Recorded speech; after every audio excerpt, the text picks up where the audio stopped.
Bonjour, bonjour et bienvenue sur Nipub. Chers abonnés, je vous remercie pour votre fidélité. Et dans cette vidéo, je vais vous montrer comment modifier les listes personnalisées dans Excel. Donc, par exemple, là, on a souvent l'habitude d'écrire simplement lundi et lorsqu'on veut tirer la formule, automatiquement, le logiciel le remplit comme si de rien n'était. On va prendre aussi janvier par exemple et on va essayer de tirer. On verra que ça le fait également. Ce que vous devez savoir, c'est que ces listes personnalisées ont été programmées et ajoutées dans Excel. Imaginons par exemple que vous avez une liste bien arrêtée d'éléments avec lesquels vous travaillez très souvent et que vous devrez créer à chaque fois des feuilles et utiliser les mêmes listes. Pour cela, vous pouvez rajouter ces listes pardon, en allant dans Fichier et ensuite vous allez dans Options.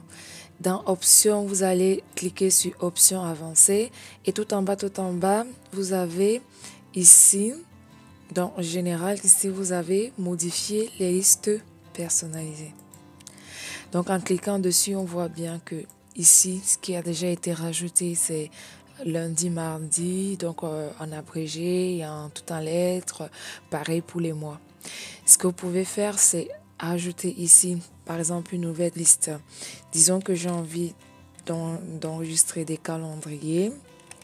Donc, un calendrier en cahier, j'ai un livre, alors, un téléphone, souris, jeu, cuisine, blablabla, bref, ce que vous voulez.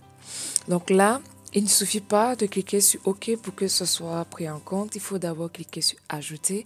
Et donc, vous voyez ici, la liste a été ajoutée. Et ensuite, on va cliquer sur OK.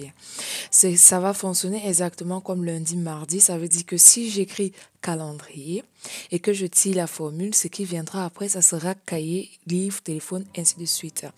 Ce ne sera pas souris, jeu, juste après calendrier. Donc, allons tester ça en cliquant sur OK. On voit OK également ce que ça donne. Donc, on avait commencé par calendrier.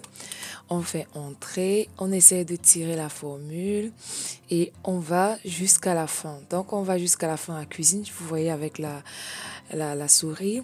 Et si on recommence, ça recommence la liste. Donc, vous voyez que ça fonctionne très, très bien. Par exemple, si on commence par téléphone et qu'on fait entrée, en tirant la formule, on voit bien que le suivant après téléphone, c'est souris. Donc, il va prendre souris et ainsi de suite. Si on commence par cuisine ici,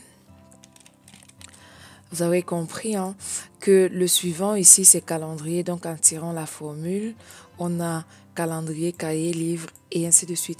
Donc, vous pouvez personnaliser en fait vos listes lorsque vous avez déjà des listes bien arrêtées et que vous devez travailler toujours et encore avec les mêmes listes pour éviter en fait de faire des copier-coller ou alors de retaper toute votre liste. Vous pouvez les personnaliser dans les options de fichier Excel.